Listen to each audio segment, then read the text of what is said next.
This is Democracy Now! It's Climate Countdown. Negotiators and our political leaders are sleepwalking us into a crisis of epic proportions, that they are playing political poker with the future of our planet and our children, and that they are in absolute denial. I'm sure that by next Saturday, when this thing ends, the U.S. will be remembered as enemy one, and we'll start moving to the second step, international criminal or tribunal processes to really name the U.S., and then maybe we can get to the point where sanctions against U.S. products to punish it for basically wrecking the prospects of a deal on climate. Listen to the people, not the polluters. That's the message from thousands of people calling for climate justice at COP17 here in Durban, South Africa, the 17th round of UN climate talks. We'll speak with Kumi Naidoo, longtime South African anti-apartheid activist, now executive director of Greenpeace International. Then on the road to Durban with John Vidal, the environment editor of The Guardian of Britain. He's just completed his journey between Africa's two most industrialized countries, Egypt to South Africa. His route included one of Africa's poorest nations, Malawi, its newest, Southern Sudan, and its hungriest, Ethiopia. All that and more coming up.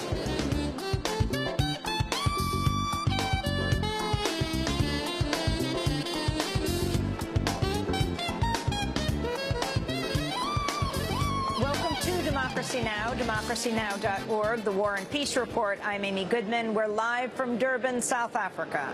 News figures show global greenhouse emissions of carbon dioxide increased by the highest amount on record last year.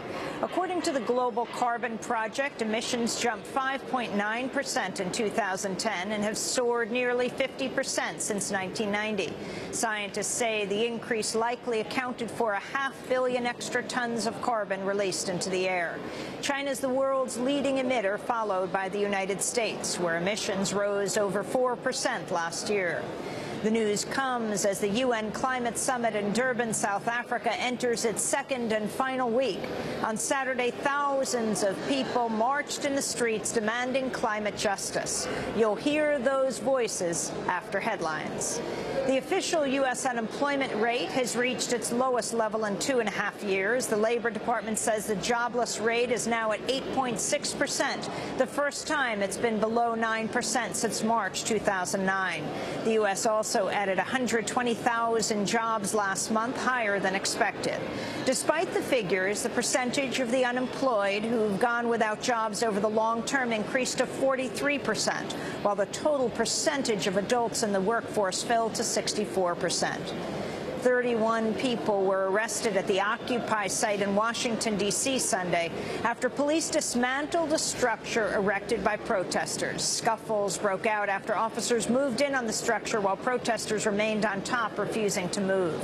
A demonstrator criticized the arrests. Non-issue. 5 people shouldn't have been arrested already. What should have happened is they should have said, you know, this is larger than we intended when we gave you permission to build a structure. They should have changed the stipulations on their rules, and then they should have come back in 3 days. But there's no reason for this to be happening right now at all.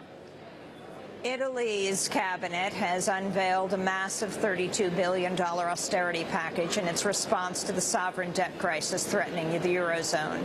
The plan includes a series of tax hikes and raises the retirement age for Italian workers. Italy's trade unions have denounced the measures, saying they'll come on the backs of the poor. On Sunday, Italy's welfare minister broke into tears as she discussed the sacrifices being asked of low-income pensioners. Iran is claiming to have shot down a pilotless U.S. drone near its eastern border. No footage of the drone has been released, but Iranian state TV says it was seized mostly intact.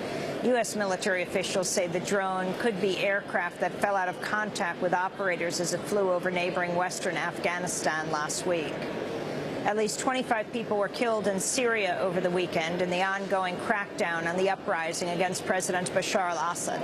The clashes follow a vote on Friday by the United Nations Human Rights Council to condemn Syria for what it called, quote, widespread, systematic, and gross violations of human rights and fundamental freedoms. Victims of the 1984 Bhopal disaster held rallies in India Saturday to mark the tragedy's 27th anniversary. On December 3rd, 1984, around 40 metric tons of toxic gases leaked from a Union Carbide plant in Bhopal. The official death toll stands at around 3,500, but campaigners estimate the actual number is closer to 25,000, with many people still suffering.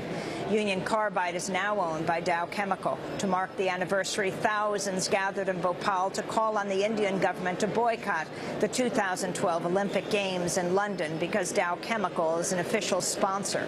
Activists also blocked railway tracks to protest the ongoing denial of compensation payments to victims despite a $148 million plan unveiled earlier this year. Thousands of people rallied in the South Korean capital of Seoul Saturday in the latest protests against a so-called free trade deal with the United States.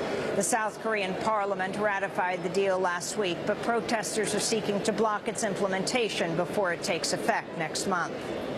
Herman Cain has dropped out of the Republican presidential race following a series of allegations of sexual misconduct. During the campaign, it emerged 3 women have accused Cain of sexual harassment, while just last week a 4th woman came forward to say she and Cain had engaged in a lengthy extramarital affair. The White House appears to be standing by a threat to veto a military spending bill for its inclusion of a controversial provision expanding the use of indefinite detention.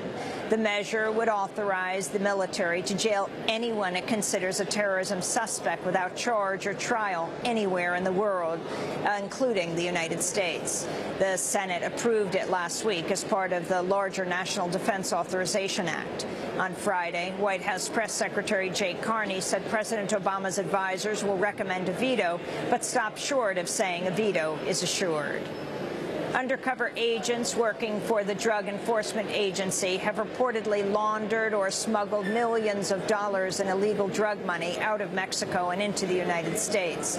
The practice is intended to track the drug profits of Mexico's violent cartels in hopes of leading the agency to senior-level figures within the criminal organizations.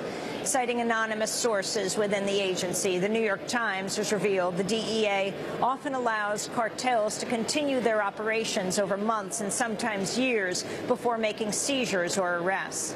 It's unclear how much illegal money the DEA has laundered for Mexico's criminal organizations, but last year the agency seized $1 billion in cash and drug assets, while Mexico seized an estimated $26 million. Britain's Supreme Court has ruled WikiLeaks founder Julian Assange can appeal a lower court decision allowing his extradition to Sweden.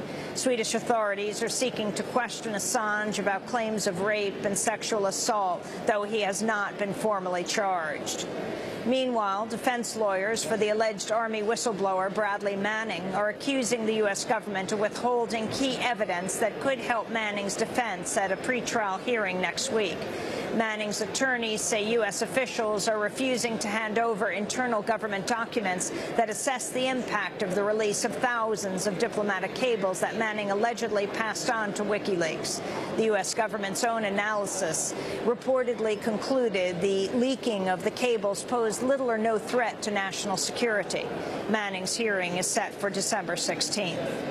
And those are some of the headlines. This is Democracy Now!, democracynow.org, The War and Peace Report. I'm Amy Goodman. We're broadcasting live from Durban, South Africa, where critical talks on fighting climate change have entered their 2nd week.